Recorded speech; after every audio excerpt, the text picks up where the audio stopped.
A recent cuts announced by the Trump administration to federally funded programs supporting Alaska Native and Native Hawaiian students at the University of Alaska are far more severe than what was initially disclosed.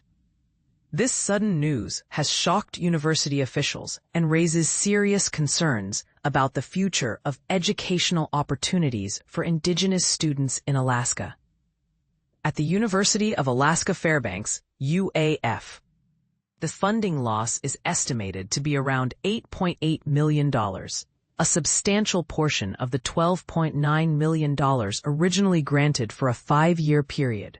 Meanwhile, programs at the University of Alaska Southeast, UAS, will also face reductions, though the impact there appears to be less drastic.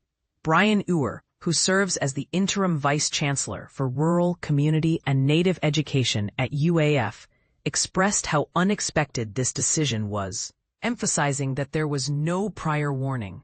These grant funds are unique because they not only help develop new academic programs by supporting faculty, but also provide critical student services.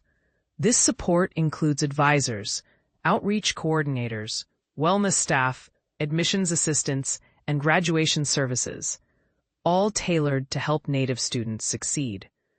The cuts will affect several programs under development, including American Sign Language courses, information technology technician training, and private pilot ground school, which prepares students for their pilot's licenses. Uhr mentioned that while these programs will continue through the current academic year, the university now faces uncertainty about continuing them afterward.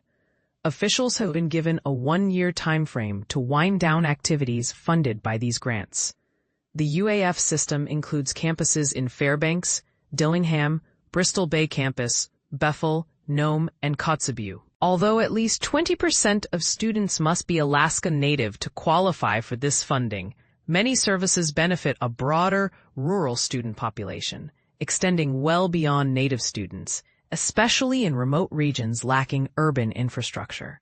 Student support activities under these grants include helping students navigate financial aid applications, locate scholarships, and develop financial literacy skills. These comprehensive services are particularly vital for students living far from urban centers, like Fairbanks or Anchorage, who might otherwise struggle to access such resources.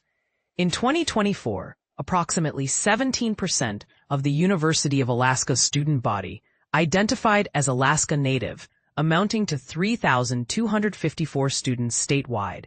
Additionally, about 1.3% or 266 students identified as Native Hawaiian. Looking at other parts of the University of Alaska system, the University of Alaska Anchorage, UAA, has grant-funded programs for Native students, but currently does not anticipate similar funding disruptions.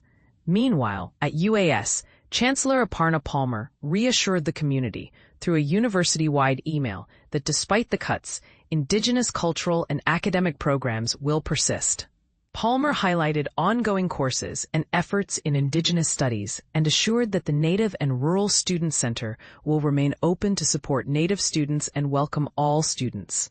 However, the faculty union president at UAS, Jill Dumesnil, warned that these funding cuts jeopardize not only student services, but also the creation of new programs and faculty positions. She pointed out that writing grant proposals demands significant faculty effort, and the canceled funding would have allowed hiring 2 new faculty members on the Sitka campus, a campus that currently has no Alaska Native faculty. Dumesnil stressed that simply labeling a campus as welcoming does not make it so without meaningful support and representation. Several Alaska senators have voiced their opposition to these cuts and are actively trying to restore funding. Senator Lisa Murkowski, a Republican from Alaska, emphasized that these grants are backed by congressional authorization and appropriations. She underscored their importance in supporting students and addressing the state's workforce shortages in critical sectors like fisheries, healthcare, skilled trades, and energy. Murkowski called the cuts a setback to Alaska's efforts to develop a skilled local workforce capable of meeting future demands. Similarly, Senator Dan Sullivan's office reiterated concerns about the impact on career training and workforce development. emphasizing the university's role in educating thousands of Alaskans, including Native students. Sullivan's team linked the issue to larger initiatives like the Alaska LNG pipeline, highlighting the necessity of local job training for sustaining economic growth and well-paying jobs in the state. They assured that efforts to collaborate with the administration on securing funding for secondary education and job preparation will continue. On the other hand, Alaska's U.S. House Representative Nick Begich has not commented publicly on the situation. This announcement aligns with a broader move by the Trump administration, which recently canceled $350 million in congressionally approved grant funding aimed at minority-serving institutions across the nation. These grants are designed to help students of color and low-income backgrounds pursue higher education, with approximately 5 million students enrolled at 800 such institutions throughout the country. The decision to divert or eliminate this designated funding has sparked debate about the administration's commitment to educational equity. And this is the part most people miss. While the administration frames these cuts as financial reallocations, the real damage may lie in the disruption to burgeoning programs, faculty careers, and student support systems tailored for Indigenous communities. Systems that took years to establish and nurture. How will students and staff cope with these losses? And what message does this send about valuing Indigenous education in Alaska? What do you think about these cuts? Are they a necessary measure or a harmful blow to Alaska's Native students and workforce? Share your thoughts in the comments below. Your voice matters in this critical conversation. Originally reported by the Alaska Beacon, an independent and nonpartisan news organization focused on reporting Alaska state government affairs.